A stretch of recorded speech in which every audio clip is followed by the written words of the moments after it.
Hello. So today we're going to take a look at holding patterns and learn all about why and how they're used. So a holding pattern is a maneuver that an aircraft performs to delay its flight and also keep it within a specified airspace.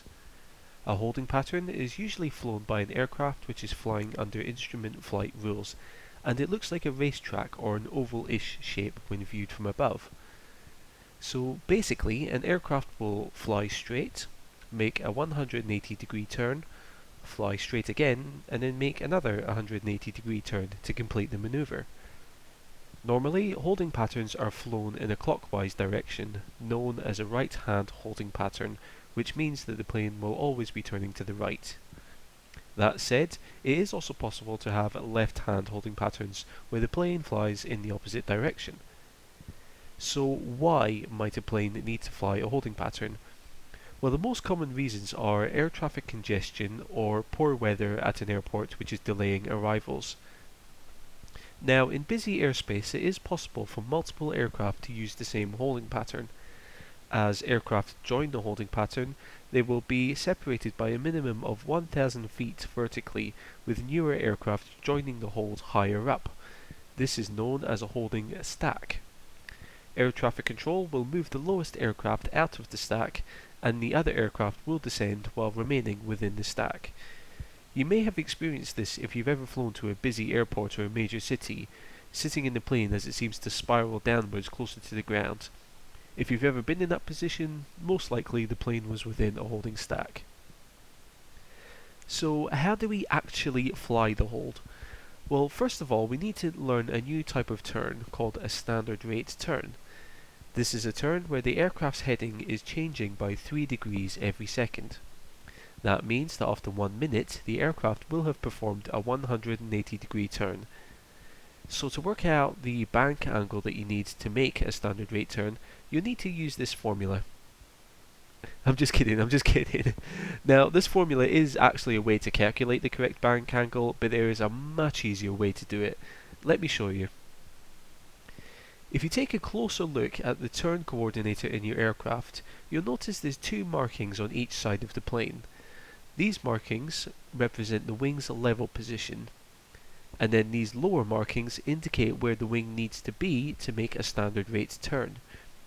You'll also notice that in the middle it says 2 min there, which means that the aircraft will take 2 minutes to make a full 360-degree turn, which of course means that in 1 minute it will turn 180 degrees.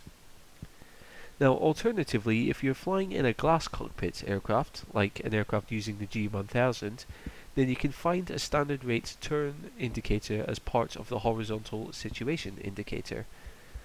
What you'll be looking to do is to turn and then keep this pink line on the second white marker there. That white marker indicates the standard rate turn in a glass cockpit. Okay, so now we know how to make a standard rate turn, let's look at how to actually fly a holding pattern. So holding patterns usually have a defined start point. This is known as a fix. This point is usually some kind of navigation aid such as an NDB radio station or a VOR radio station. With GPS navigation, an airway waypoint can also be used. So generally what happens is a plane will fly to a fix, and then once they pass that fix, the first turn of the pattern is made. Remember that this is a standard rate turn which will take 1 minute to turn 180 degrees. So once the turn is finished, the aircraft will fly straight and level for another minute. Once that minute has passed, they will then begin the second standard rate turn, which takes another minute, and then in theory, the aircraft will just need to fly straight and level for 1 more minute to get back to the initial fix. So the whole pattern should take 4 minutes to complete. Now what I'd like to do is demonstrate a holding pattern for you. For this demonstration, I'm going to be flying this holding pattern at Inverness. The hold here can be flown in the event of a missed approach at the runway. So you can see the racetrack sort of figure on the chart there, and it gives us a few bits of information. The first is in the middle there, which is the 1 min indication, which tells us that this is a standard 1 minute holding pattern. So each turn and each straight should be flown for 1 minute. The other pieces of information it tells us the headings that we need to fly into and away from the fix. So you can see that approaching the fix we need to be flying 244 degrees, and then after the turn we would be facing the exact opposite direction, which in this case is 064 degrees. Now if you're not sure which nav aid is being used as the fix for the holding pattern, it will normally clarify it on the chart. For example, on this one, there's a little text box confirming what to do in the event of a missed approach, and you can see it in the bold text there that it tells us to use the VOR INS, which is the Inverness VOR station. So let's jump in and have a look at how it's done.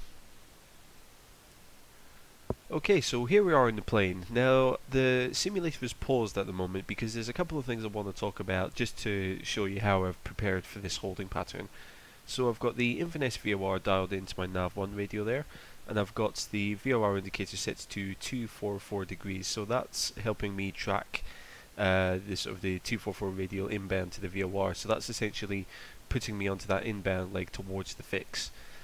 Now what happens is, obviously once we get over the top of the VOR station, then the navigation display will go dead because there's like a dead zone directly above the VOR station. So when that goes dead, then I'll know that I'm directly above it, and that's when I'll begin the turn. You can see here that I'm flying at 3,000 feet. Down here on my heading indicator, what I've done is I've set my heading bug to 244 degrees as well, just as a sort of a reference point, because it will help me to kind of find the right heading when I'm flying up to the fix, and then when I do my first turn of the holding pattern, then it will be pointing directly to the back of the plane, so I'll know how to pick up the right heading. You'll see that when we do the turn. And then the last thing I'm going to do is I'm going to change the timer over here and change that to the stopwatch function so that I can time each leg of the holding pattern. So what I'll do now is I'm going to unpause the simulator. I'll set that to the timer there. Now we're about 1.5 nautical miles away from the fix at the moment, just keeping an eye on the DME there. What I'm also going to try and do is hold some good altitude discipline here and try and maintain 3,000 feet during the hold. Now you'll notice that the VOR indicator will maybe slide to one side.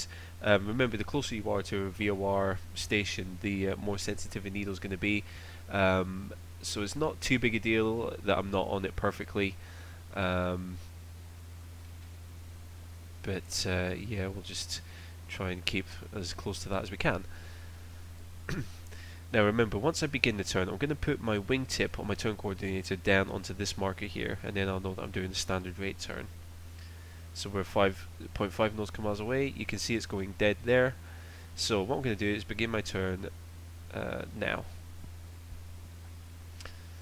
So let's just push it over a little bit more. So that's my wingtip now on that marker there. So that's me now in the middle of a standard rate turn. I'm not going to worry about adjusting the VOR or anything else. All I'm worrying about now is holding the bank angle and holding my altitude there. So you can see we're at 30 seconds on the stopwatch, and we've just about turned 90 degrees, so that's going well at the moment. And remember, it's 1 minute to do 180 degrees. So I'm just going to try and trim the plane now just to help me with the altitude holding there. So you can see we're about 10 seconds away now. So what we'll do is start rolling out now, and that's the turn completed in 1 minute. So now you can see now that the heading bug is right behind the plane. So that's how I'm going to be able to make sure that I keep an accurate heading on this leg of the hold there. So remember, we're going to fly straight and level now for 1 minute. Altitude is good, heading is good, and you can see on the turn coordinator that our wings are level, so that's all good as well. Going well so far, famous last words. So we're just waiting for 2 minutes now, and then when we hit 2 minutes, then I'll begin the turn for the essentially what's the third leg of the journey, which is the second turn of the holding pattern, if that makes sense. So slightly off, ever so slightly off of my heading, so just turn right a tiny bit. Just wait for 2 minutes to tick over. There, so turn the plane over again, get this wingtip down onto this marker, a little bit further. There we go, that's a bit too far, there we go.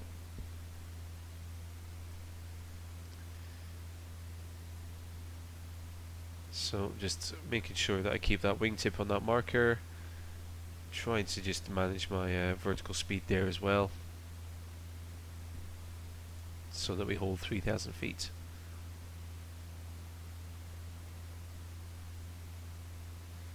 So that's 30 seconds and we've done 90 degrees.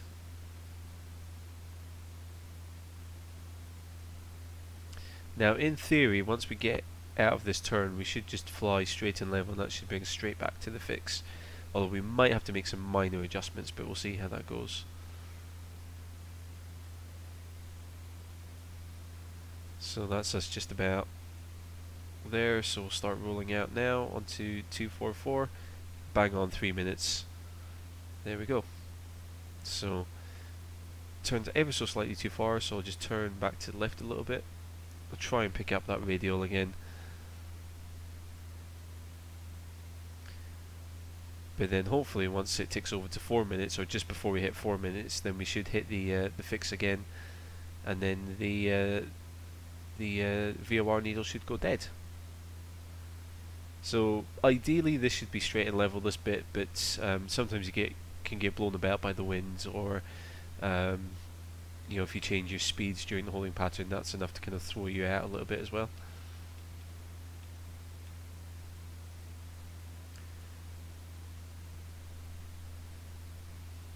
So 50 seconds, and you can see the needle's going dead there. And then probably once we just get over the other side of it, then that'll be about 4 minutes, and we can begin our turn for the next sort of lap of the holding pattern there. Okay, so hopefully that was easy enough to follow. The next thing I want to touch on briefly is how to enter a holding pattern. Now there's actually 3 different ways that you can enter a holding pattern, depending on which direction you're approaching the fix point. Now to be honest, I've been struggling to find an easy way to explain these, but I will talk about these methods in a future tutorial very soon. So the 3 methods are a direct entry.